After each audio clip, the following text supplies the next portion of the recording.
Hello, my crafty friends. Welcome.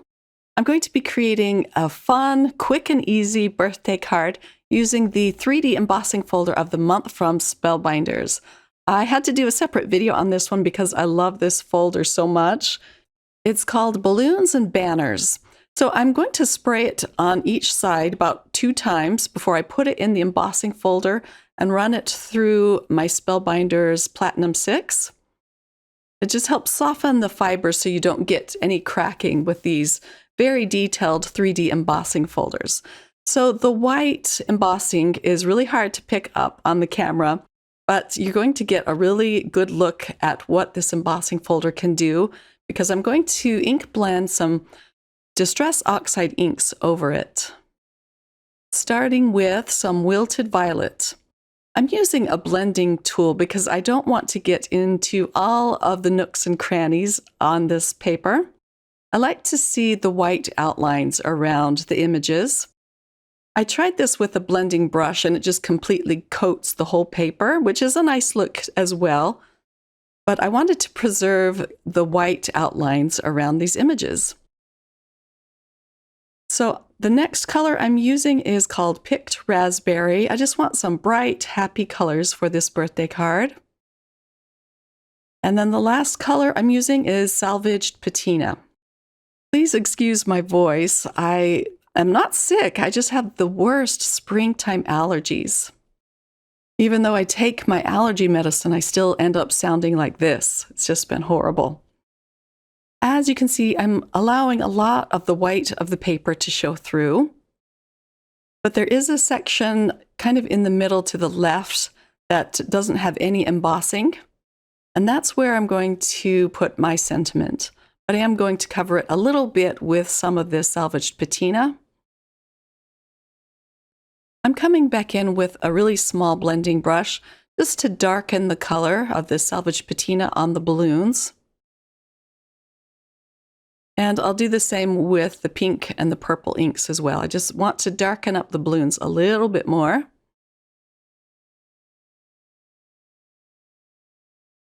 And I'm being careful just to stay on the balloons.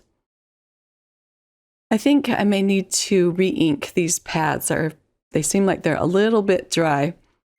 Let me find a small blending brush for the Picked Raspberry and go over the pink balloons.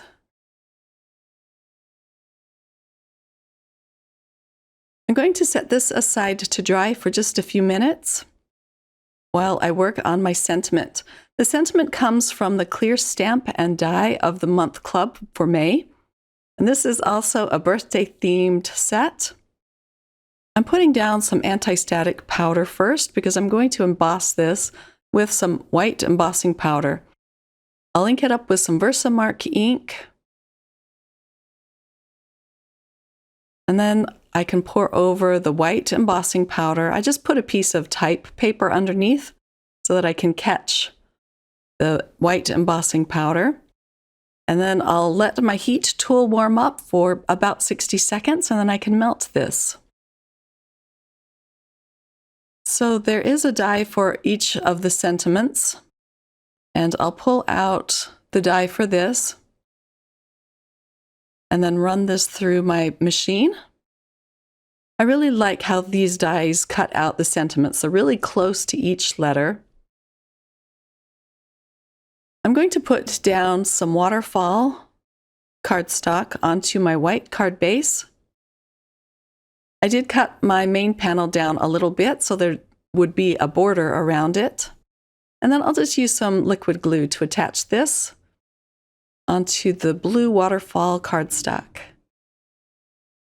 I'm going to pop up the sentiment with some foam squares. I'll attach this in the flat section of the card. The embossing folder is so large that you can move the panel around, and each time you emboss it, you can get a different look. I'm adding some highlights to the balloons with a white gel pen. I'll go over all of the balloons with this, and it just adds a fun finishing touch to this card. I really love the soft look of this card that you get by not adding too much ink, but just a little bit here and there. Let me go over these purple balloons. I wish I had put the highlight on the other side of these balloons. I think it would have looked better, but that's all right. I was having so much fun putting this card together. The white gel pen I like to use lately is the Uniball Signo pen. It's nice and thick. For a last touch, I'm going to put some pink confetti pieces around the sentiment. And then let me show you a close-up look at the finished card. Such a fast and easy card to put together. And again, this is the 3D embossing folder for May from Spellbinders, and it's called Balloons and Banners. Thanks so much for joining me today, everyone. I hope that you were inspired. Take a few minutes or longer to sit down and create some cards of your own today. Until next time, my friends, bye.